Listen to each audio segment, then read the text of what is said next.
서신미륵, 멸망과 소생. 미륵보살, 그는 어디를 가든지 주위에 화제를 불러일으키는 관심의 대상이 되었다. 앞을 내다보는 해안의 깊이가 심오했고, 특히 우주의 인과율을 활용하는 법방에 있어서는 타의 추종을 불허했다. 어느 날 미륵보살은 새로 발견된 천단에 대해서 듣게 되었다. 나중에 밝혀진 사실이지만 모두 28개의 행성으로 이루어진 거대 천단이었는데, 당시엔 발견자의 이름을 따서 소천단이라 불렀다. 태열천의 소라는 천신이 탐사대를 이끌고 우주 구석구석을 누비다가 발견했기 때문이다.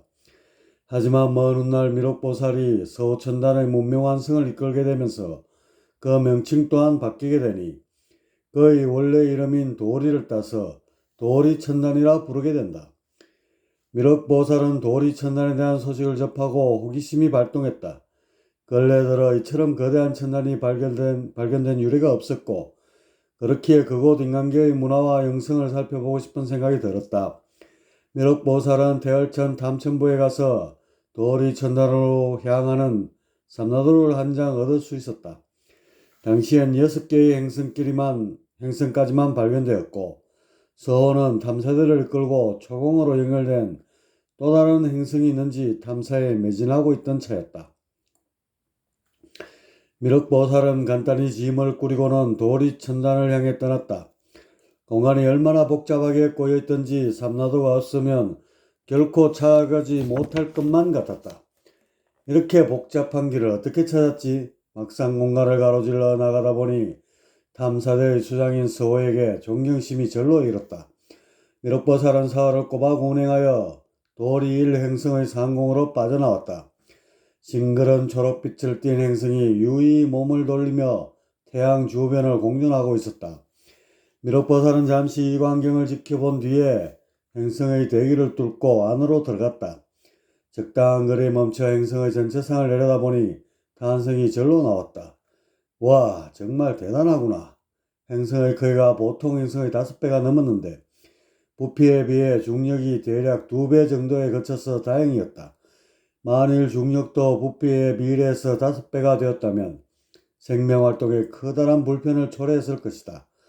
물론 현재의 중력 역시 크다면 큰 편에 속했지만 이곳의 생명체들은 태고적부터 익숙해서인지 불편한 것을 모르는 모양새였다. 다만 중력에 적응하고자 하체가 다소 짧으면서 굵고 피부나 세포 조직이 좀 더 단단히 결합되어 있다는 특징은 있었다. 식물들도 하늘 높이 자라기보다는 적당한 높이에서 멈추고 옆으로 퍼지는 성향이 짙었다. 그래서 울창한 숲들이 여기저기 빽빽하게 들었었고 그 속에는 엄지식물들이 활기를 띠고 있었다. 산소의 농도와 온도 그리고 습도를 비롯한 모든 것이 최적이어서 보는 것만으로도 가슴을 시원하게 적시고 머리를 맑게 해주었다. 이토록 아름다운 행성이 있었다니 가히 하늘과 땅의 조화가 궁극에 이른 곳이로다. 미륵보살은 잠시 동안 감탄 섞인 눈으로 바라보고는 좀 더 아래로 내려가 도리천의 구석구석을 살폈다. 보면 볼수록 산과 물, 기암과 대지를 비롯한 모든 것이 완벽하게 조화를 이루고 있었다. 이런 빼어난 자연을 닮았으인지 동물들도 대체로 유순했고 간혹 맹수들이 보이긴 했지만 특별히 험악하거나 기괴하지는 않았다. 먹이 사슬이 잘 연결되어 나름의 체계를 유지하고 있었다. 방향을 바꾸어 좀 더 북쪽으로 올라가자 드디어 저 멀리 인간들이 보이기 시작했다. 미륵보살은 화면을 당겨 그들의 형상을 자세히 관찰하였다. 매끄러운 타원형의 얼굴에 작은 이목구비가 올망졸망 붙어있고 은백색의 머리카락은 실크처럼 부드럽게 늘어져 찰랑거리고 있었다. 팔다리의 길이와 상하체의 비중도 그렇고 머리의 크기도 그런대로 적당했다. 진화가 어쩜 이렇게 깔끔하게 되었는지 또 한 번 감탄하게 했다. 불필요한 것들은 일찌감치 퇴화됐고 필요한 것들만 남아 부드럽고 원만하게 조화를 이루고 있었다. 걸작 중의 걸작이로다. 미륵보살은 인간 세상의 구석구석을 좀 더 살폈다. 문명의 발전 상태를 보니 아직은 고대의 수준에 머무르고 있었다. 바퀴를 발명하여 가축의 힘을 끌어온 것이 불과 100여 년 전의 일이었으니 말이다. 이곳은 부족을 중심으로 한 시족 공동체 사회인데 얼핏 보니 이런 부족들이 3만여 개가 넘는 것 같았다. 간간히 부족 간의 전쟁도 발발했지만 다른 행성들처럼 치열하지는 않았다. 인간들의 성정이 그만큼 그들의 생김새만큼이나 원만한 듯 싶었다. 미륵보살은 다시 방향을 틀어 서쪽으로 이동하는데 갑자기 한 무리의 전신들이 눈앞에 나타났다. 관복을 치렁치렁 걸치고 있는 폼새를 보니 태열천의 청관들임에 분명했다. 공무를 수행 중이신가 봅니다. 미륵보살이 가볍게 묵례를 하면서 말을 꺼냈다. 예, 그렇습니다. 그런데 이것을 어떻게 알고 오셨습니까? 청관들 중에 수장으로 보이는 한 천신이 말을 받았다. 이곳이 새롭게 발견되었다는 소식을 듣고 궁금하여 탐천부를 거쳐 오게 되었습니다. 그런데 어느 부서에서 오셨습니까? 아, 우리는 성안부 소속이고 저는 그곳을 이끌고 있는 도원이라 합니다. 성안부라면 행성의 문명 완성을 담당하는 부서가 아닌가요? 이런 곳에서 만나게 대단히 참으로 반갑습니다. 저는 미륵이라 합니다. 도원을 비롯한 천신들은 목전의 천신에게서 뿜어져 나오는 휘황한 기운으로 미루어 보살이란 것은 짐작했지만 이름이 미륵이라는 말을 듣자 놀라는 기색이 완연했다. 미륵이라면 혹시 도수와 공사에 능통하여 천주님의 제자로 발탁되신 그분이 아니신지요? 예, 그렇습니다. 다만 세간의 소문대로 능통한 것은 아니고요. 약간의 재주만 가지고 있을 뿐입니다. 이렇게 귀한 분을 뵙게 되다니 영광입니다. 안면에 법강이 가득한 것을 보니 보살님이 틀림없겠습니다. 허허. 도는 두 손을 모아 가볍게 예를 올리고 미륵보살과 더불어 대기권에 임시로 마련해 놓은 관사로 향했다. 정록빛이 감도는 기장을 사방으로 늘어뜨리고 있는데 마치 천막 위에 휘장을 걸어놓은 듯 허술해 보였다. 하지만 막상 관사 안으로 들어가자 상당히 넓은 공간이 펼쳐져 있었다. 뒤쪽으로는 조그마한 야산도 있고 그 위엔 한아름 정도 되는 태양도 떠 있는데 조명과 장식을 겸한 인공태양이라지만 뿜어져 나오는 빛깔이 제법 고왔다. 그리고 산기슭을 따라 형성된 계곡물은 마치 쪽을 풀어놓은 듯 찌푸르렀고 간간히 주변의 수목들에서 나뭇잎이 흩날리기라도 하면 더욱 운치를 자아냈다. 큼직한 복숭아가 둥둥 떠내려가는 모습이 없어 아쉽긴 했지만 임시관사치고는 더할 나위 없이 훌륭했다. 그런데 아직도 뭔가 부족하다고 여겼던지 한쪽 모퉁이에서는 여러 명의 천신들이 무언가를 열심히 만들고 있었다. 자세히 보니 구름을 제조하고 있는 거였다. 넋수구레한 천신은 뇌공이라 쓰인 흑의를, 그 옆의 젊은 천신들은 풍백과 우사라 쓰인 백의를 각각 걸치고 있었다. 미륵보살의 시선을 느꼈던지 도원이 한 손으로 그들을 가리켰다. 저들은 풍운가의 천신들입니다. 이곳에 구름과 바람을 만들고 있지요. 여기가 임시 거처라고는 하지만 몇만 년 정도 사용할 수 있기에 청관들의 보다 쾌적한 생활 환경을 위해 모셔온 것입니다. 이 분야에서는 최고의 도예신들입니다. 과연 대단한 경지에 오른 분들 같습니다. 천연의 구름과 구분할 수가 없군요. 미륵보살이 감탄하는 표정을 지으며 고개를 끄덕였다. 천연의 구름과 같았어야 되겠습니까? 저 구름은 수만 개의 모습으로 바뀌면서 바람과 습도를 조절합니다. 시시각각 마치 다른 세상에 온 것과 같은 분위기를 연출하지요. 3차원에 있는 구름과는 그 격이 천냥지차입니다. 아, 그렇습니까? 제조된 구름과 바람이야 흔히 접하는 것인데 이곳은 특별히 다른가 봅니다. 예, 그렇습니다. 풍운가에서 얼마 전에 새롭게 개발한 것들입니다. 기존의 것에 비해 성능이 수십 배는 향상되었다고 들었습니다. 천사의 문화도 나날이 발전을 거듭하는군요. 아무튼 놀랍습니다. 허허. 미륵보살은 관사의 이곳저곳을 둘러보면서 새로운 기술에 감탄스러운 눈길을 걸쳤다. 사실 그는 태열원군의 제자가 되어 수행에 매진하는 동안 천상의 문화와는 담을 쌓고 살았었다. 그 사이에 신기술이 이렇게 많이 개발되었다니. 이번에 탐사를 끝내고 돌아가면 거처를 새로 꾸며야겠다는 생각마저 들었다. 도원은 계곡 위에 지어진 정자로 미륵보살을 안내했다. 그리고 그곳에서 선차를 마시며 여러가지 담론을 나누었다. 그러다가 문명 완성에 대한 화제로 모아졌다. 저희 계획대로라면 5천년 안에 이곳 행성은 문명 완성을 이루게 될 것입니다. 교화 방법에 있어서 다시 검토할 사항은 없습니까? 미륵보살은 자신감에 넘쳐있는 도운이 다소 불안했던지 조심스럽게 운을 띄었다. 교화 방법이야 단순하지요. 태열이나 미타천에 공고문을 내서 학선이나 도예신 그리고 온갖 사상가들이 자율적으로 이것의 문화에 참여하도록 유도하는 것입니다. 이들이 인간으로 태어나기도 하고 아니면 어떤 아름길을 내려 정신을 깨우기도 하고 그러다 보면 문명은 급속도로 발전할 것이고 어느 순간 계획을 이루며 완성이 될 것입니다. 주, 아름기.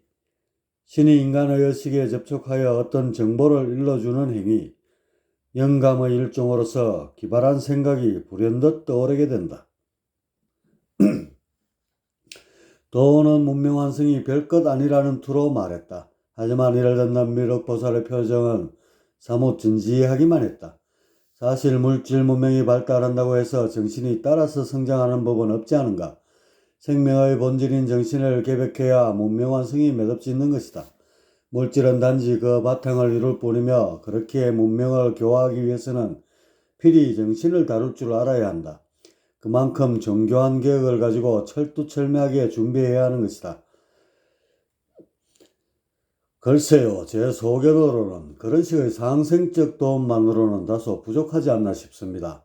적당히 상극적 혼란도 조성해 주는 것이 어떨까요? 상극이요? 그거 잘못 쓰면 세상이 온통 싸우고 난리도 아니게 됩니다. 물론 싸우며 큰다는 것이야 제가 왜 모르겠습니까? 하지만 원두 방족의 수준을 고려할 때 싸우다가 자멸하는 쪽으로 가기 십상입니다. 원두 방족이란 인간을 말하는 것이다. 도원의 말에도 일리가 있었다. 상극을 적당히 섞어 교화하는 편이 장기적으로는 문명 완성에 도움이 되겠지만 인간들의 성품을 고려할 때 폭탄이 되어 자멸할 가능성도 크다. 그렇게 상극의 투입은 신중에 신중을 기해야 하는 것이다. 정관님의 말씀도 맞습니다. 다만 이곳 행성을 보면 너무 조용합니다. 다른 행성들에 비해 가라앉아 있는 폭이 크지요. 그래서 문명 완성으로 이끌기가 쉽지 않아 보입니다. 물론 그런 점이 왜 없겠습니까? 하지만 제가 이 분야에서 일한 지가 벌써 5천만 년이 넘었습니다. 그동안 쌓아온 정보와 기술을 적절히 활용하면 그다지 어렵지 않을 것입니다. 청관님이 맡아 하신다면야 그도 그렇겠습니다. 허허. 미륵보살은 도원의 고집을 파악했던지 이점에서 의견을 접고 득담을 던졌다. 하지만 어쩐 일인지 도원의 마음 한구석에는 미륵보살과 견주고 싶은 마음이 일렁였다. 이런 심리가 유치하다고 느끼면서도 이상하게도 더 크게 번져가는 것이다. 이건 필시 미륵보살의 명성이 눈에 걸렸기 때문이다. 미륵보살 하면 일찍이 천지공사라는 논문을 써서 이 분야의 최고 전문가로서 이름을 날리고 있지 않던가. 하지만 이론가와 실무자는 엄연히 다른 법. 그는 단지 민간의 학생에 불과하며 오랜 세월 동안 실무를 맡고 있는 공인된 자신을 어찌 그가 따라올 수 있겠는가. 아주 잠깐이지만 도원은 별의별 생각을 다 떠올려 봤다. 이렇게 생각이 많다는 것은 그의 심리 한구석에 미륵보살이 도리천의 문명 완성에 관여할지도 모른다는 은근한 경계심이 자리한 탓이기도 했다. 그래서였는지 도원은 화제를 다른 쪽으로 돌렸다. 그런데 미륵보살님, 혹시 도리 2행성은 가보셨나요? 도리 2행성이요? 아직 가보지 못했습니다. 놀랍게도 그건 역시 문명이 태동하여 있습니다. 이곳 행성보다는 만여 년 정도 뒤떨어져 있지요. 구석기 시대를 거쳐 이제 막 신석기 시대로 접어들었습니다. 정말 기이한 일이군요. 두 곳의 행성에서 인류 문명이 태동했다니. 이곳 도리1 행성은 저희가 공무를 맡았기에 마음을 편히 놓으셔도 될 것입니다. 차질 없이 교화하여 문명완성을 이끌어 보이겠습니다. 그러니 미륵보살님께서는 도리2 행성을 한번 시험삼아 맡아보시는 것은 어떻겠습니까? 도는 미륵보살의 관심을 도리2 행성으로 돌리려고 뜬금없는 제안을 했다. 그 이면에는 미륵보살과의 경쟁에서 우위를 점하고 싶은 의도도 다분히 숨어 있었다. 사실 자신은 행성의 문명 완성에 있어서는 둘째 가름은 서러워할 정도의 전문가라며 자부하며 살아왔다.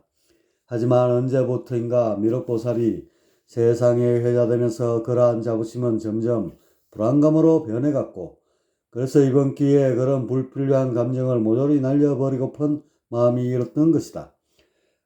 기회를 주신다면야 정말 고맙습니다. 제가 부족하나마 혼신을 다해 인류의 문명을 이끌어 보겠습니다. 미륵보살은 의외로 흔쾌히 제안을 받아들였다. 돈의 의중이 어떻든 간에 자신이 추구하는 삶은 문명 완성에 있었기 때문이다. 그곳이 어떤 행성이든 또한 어떤 위기에 놓여있든 그런 건 전혀 상관할 바가 아니었다. 미륵은 문명 완성이야말로 더할 나위 없는 한편의 위대한 예술작품이라고 생각하고 있었다. 그는 원래 태열 13행성 출신이다. 그 행성은 500만 년 전에 거의 폐허가 되었다가 기적적으로 회생하여 명맥을 유지하고 있는 상태이다. 소행성 8발에 행성 전체가 황무지로 바뀌게 될 줄을 어느 누가 짐작이나 했겠는가. 이런 비극이 발생한 책임은 전적으로 안일하게 대처한 지도청 사람들에게 있었다. 과거의 발달이 더뎠다고 한다면야 우주에서 날아다른 소행성 폭탄은 실로 불가피한 운명이었을 것이다. 하지만 이런 장극이 발생하기 수백 년 전에 이미 과학은 우주로 로켓을 쏘아 올릴 정도의 수준을 갖추게 되었다. 따라서 시기적으로 보면 아무리 태양계가 은하의 위험 영역에 진입해 회성 샤워의 확률이 높아졌더라도 그것들을 막아낼 충분한 여유가 있었고, 그럼에도 결과가 멸망으로 치닫게 된 데는 그만한 이유가 있었던 것이다. 회성 샤워. 은하의 중심부인 은하면에 별들이 집중됨으로써 회성 충돌의 위험이 높아진 상태. 그중 첫째는 과거의 발달에 수시로 제등을 걸고 나선 종교 지도자들을 꼽을 수 있다. 인류의 80%가 넘는 신도를 확보한 종교는 그야말로 무소불위의 권력이었고, 신의 영역을 넘보는 과거의 도전을 심히 못마땅하게 여겨왔다. 과학이 발전할수록 신의 영역이 침범당하고 아울러 적지 않은 신도들이 개명되어 신앙에서 이탈하게 될 것으로 내다본 것이다. 그리고 두 번째 이유를 들자면 수학의 위축이다. 대저 수학이란 과학을 일으켜 세울 수 있는 주춧돌이다. 이것이 없이는 과학이란 철근 없는 콘크리트 더미에 지나지 않는다. 이토록 중요한 수학일진데 어느 때부터인지 경시하는 풍토가 생겨났다. 기초학문보다는 성과가 빨리 나오는 응용 분야에 치중하게 됐고, 결국 수학의 정체로 인해 과학의 성장 동력 또한 위축되고 말았다. 세 번째 이유라면 소성 위주의 수행자들을 들 수 있다. 이건 직접적인 이유는 아니지만 그렇다고 그들에게 책임이 없는 것은 아니었다. 수행자들은 대부분 시대를 앞서가는 해안을 지닌 선각자들이다. 이들은 분명 종교적 폐해가 정도를 지나쳤음을 인지하고 있었다. 하지만 그들은 세상 일에 나서는 것을 지극히 꺼렸다.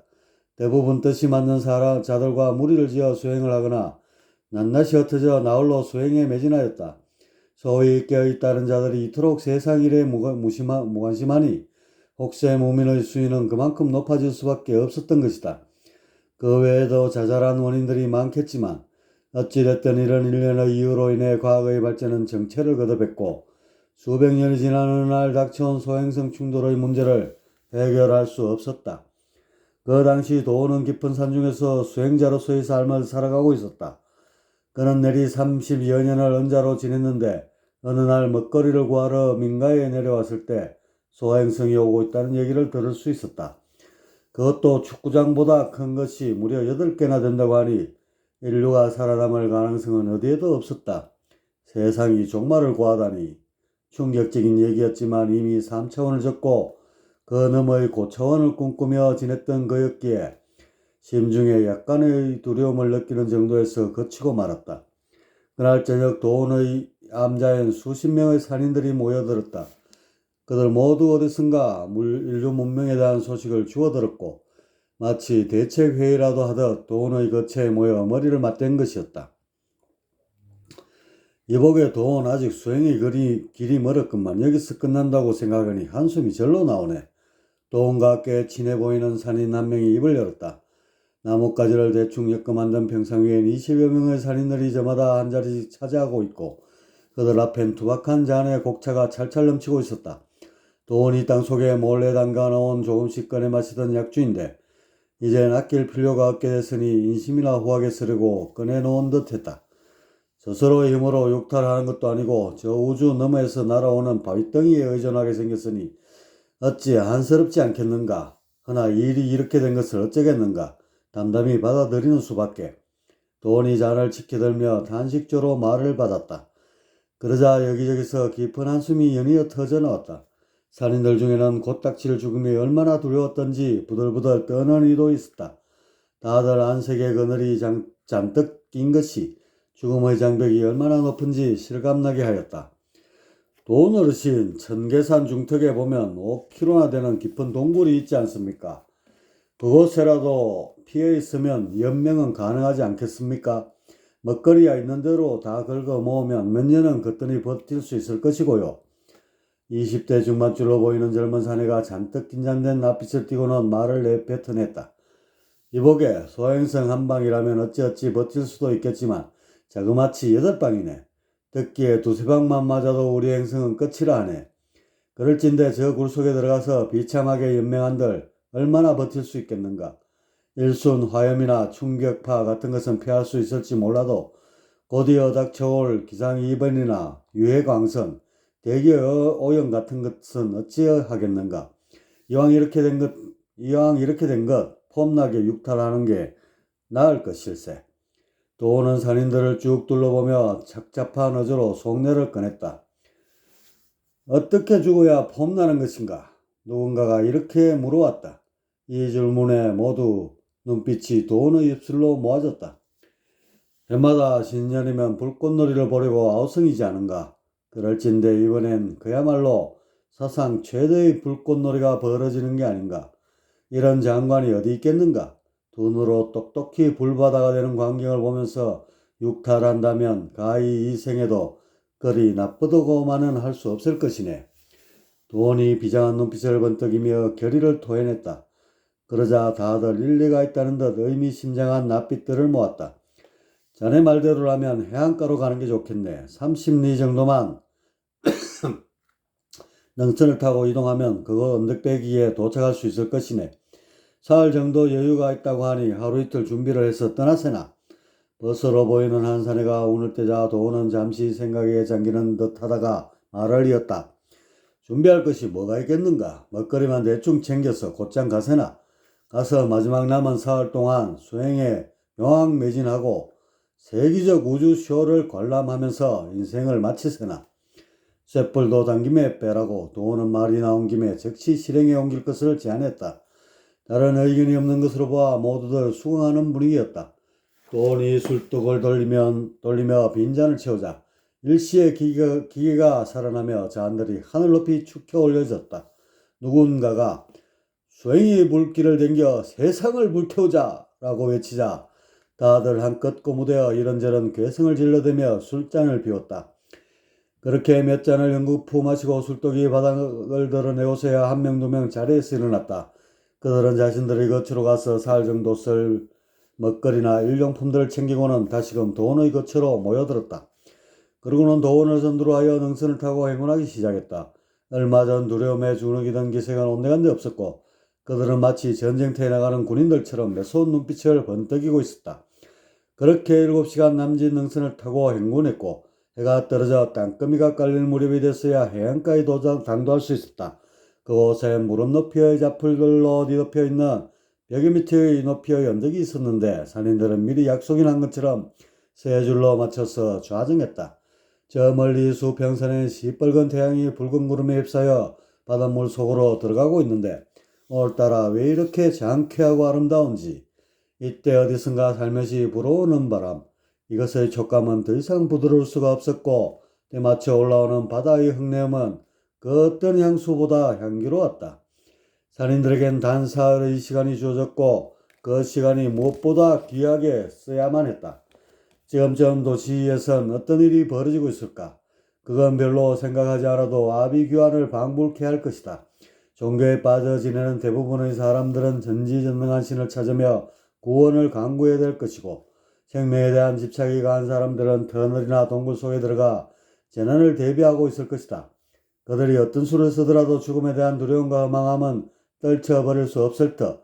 이런 것을 생각하면 수행자가 되어 늘 죽음을 곁에 두고 산 것이 그리 나쁘지만은 않은 일이었다.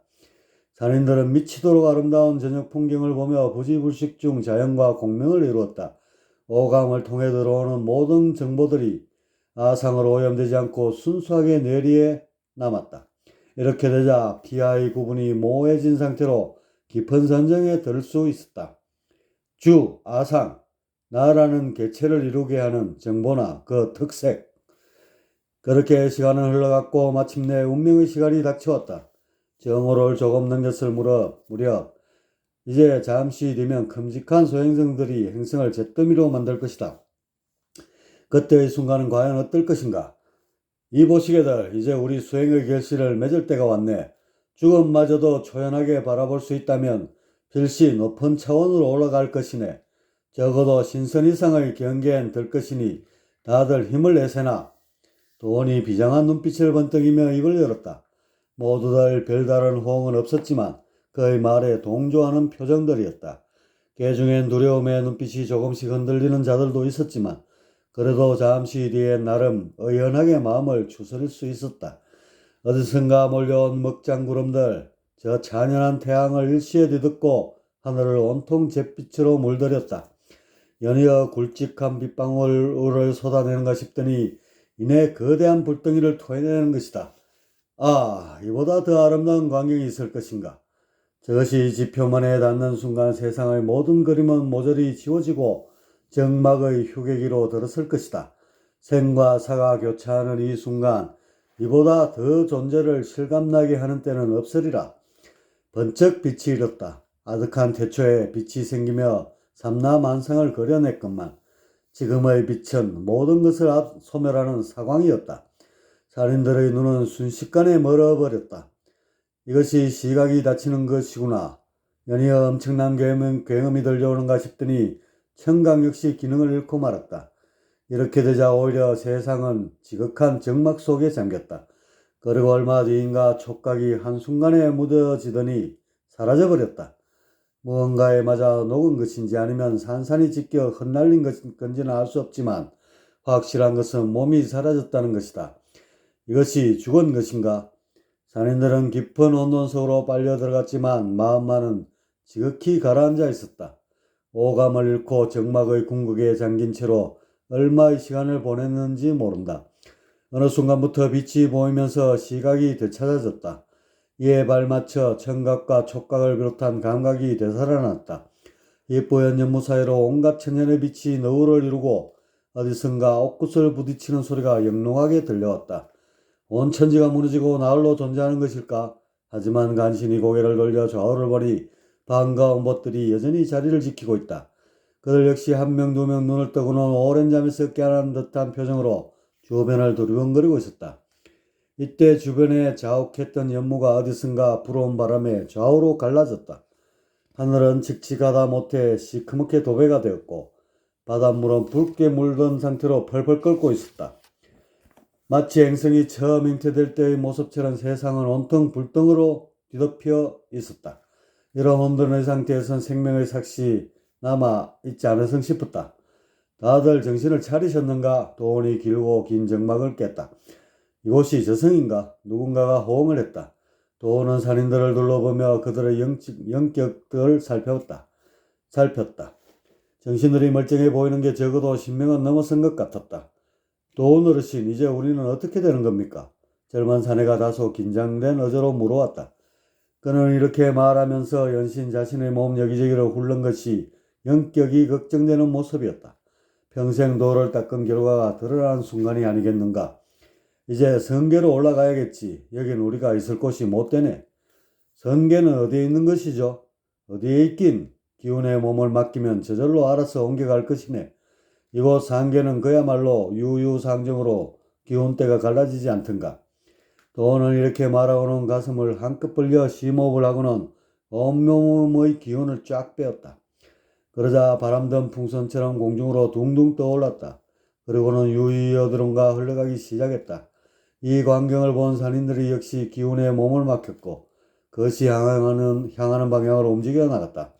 이들 모두는 달 한 명도 빼놓지 않고 같은 방향으로 나아갔고 어느덧 가속도가 붙으면서 시커먼 공간 속을 질주하기 시작했다. 그리고 어느 순간 쫀득쫀득한 기장을 뚫으면서 새로운 공간으로 튕겨나왔다. 형언할 수 없이 아름다운 곳, 바로 선계였다.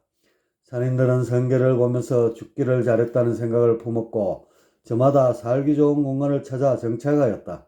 기존의 신선들과도 친분을 텄고 특히 조상이 있는 경우는 그들로부터 적지 않은 도움을 얻기도 했다. 모두들 선계에서의 삶에 대단히 만족해했는데 한 명의 신선만은 그렇지 못했다. 환한 낯빛에 어둑한 그림자를 묻히고는 안절부절 못하고 있는 그는 다름 아닌 도훈이었다. 그가 이렇게 안정을 못 찾고 있는 데에는 어떤 책임감이 그의 심리를 옥죄고 있기 때문이었다. 그건 다름 아닌 선각자로서 인류를 바로 이끌지 못했다는 죄책감이었다. 수행자들이 힘을 합쳐 나섰더라면 인류가 이처럼 비통하게 멸망당하지는 않았을 것이다. 너무 위야만을 강조하지 않았던가. 도는 크게 낙담했다. 신선이 되어 있다는 기쁨은 온데간데 없고 오로지 자신의 이기적 수행에 회의를 품었다. 그는 수시로 폐하가 된 인간계를 전전하며 혹시나 있을 생명의 삭을 찾았다. 하지만 어디에도 살아남은 인간은 없어 보였다.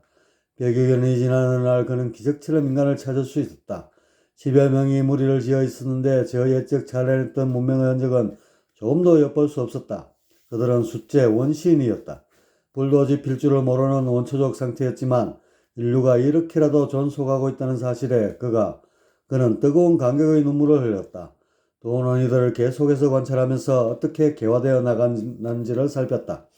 그리고 필요하다고 생각되면 간간히 이들의 의식에 접속하여 아름기도 내려줬다.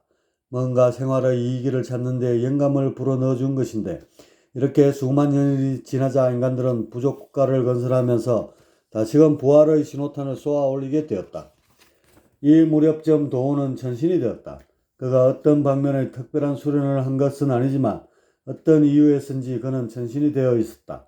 천계에 올랐지만 인간계에 대한 도훈의 관심은 줄어들지 않았다. 그는 인간 문명의 진화에 대한 논문을 써서 천상의 학계에 발표했고 이 분야에서 나름의 전문가로 통하게 됐다. 그리고 어느 날 태천의 성안부가 공식적으로 발족되면서 그곳의 초대 부장을 맡게 되었다. 이런 전력이 있던 도훈이었건만 미륵 보살에 대한 생각은 그의 심중에서 떠나질 않았다. 뭔가 알 수 없는 견제심과 경쟁심이 뒤섞여 끊임없이 번뇌를 유발해왔다. 아무렴 어떻겠는가. 이번 기회에 누가 이 분야 최고의 전문가인지를 확실히 가려내면 될 것이다.